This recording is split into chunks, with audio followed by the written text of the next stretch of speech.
আজকে থেকে বিগত সপ্তাহ দিন আগের কথা কই আর তোমরা লগে বন্ধুরা, তোমরা লগে একটা শেয়ার করতে চাই। আর বিগত আজকে থেকে সপ্তাহ দিন আগে আমার ভিউজটা কেমন আসতো জানো? ধরল 25-26।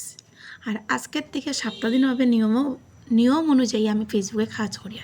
তো এখন আমার ভিউজ উঠছে 1,11,000 কত। আচ্ছা দাও, তোমরা যদি চাও তোমরা লগে শেয়ার করতাম তো অবশ্যই শেয়ার করব। কিন্তু আজকের থেকে সপ্তাহ দিন আগে যেরকম আমার ভিউজ আসলো, আমি আর সপ্তাহ দিন পরে আমার কতটুকু উন্নতি হয়েছে। কারণ ওটা লাগে কইরাম কিতা, তুমি নিয়মে ফেসবুকের এমন একটা নিয়ম কিতা জানো নি, সবসময় তার লগে অ্যাক্টিভ থাকতে হয়। কারণ তুমি যদি ভাবো সকালে একটা আপলোড করে দিলাই আর আর আস্তা দিন 3 দিন না 4 দিন না, এরকম হইতো না। সকালে অ্যাক্টিভ থাকতে লাগবো, দুপুরে অ্যাক্টিভ থাকবো, রাত্রে অ্যাক্টিভ থাকতে লাগবো।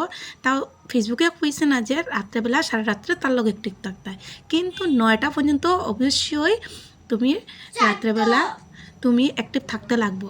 আর সকাল 10টার থেকে অ্যাক্টিভ থাকতে লাগবো, কারণ সকালবেলা মেলুক মানুষের কত ধরনের কাজ আছে, স্কুলে নিয়ে বাচ্চা নিত, তারপরে ঘরে কাজ আছে, তারপরে ফেসবুকে থাকার একটা কিন্তু বহুত বড় মানে কিতা কইতাম তোমরা লাগে, বহুত বড়। সবার মতন সবটা সমান হয় না, কিন্তু তার মধ্যেও দিয়া ফাঁকে দেখিয়ে তুমি একটু ফেসবুকে জাস্ট একটা পোস্ট করিয়া তুমি সরে যাইবা, কিন্তু তুমি অ্যাক্টিভ থাকতে লাগবো। ওইটাই কইতা কইরাম, তোমরা সবসময় অ্যাক্টিভ থাকো, তারপর দেখিও তোমরা কতটুকু ভিউজ যায়।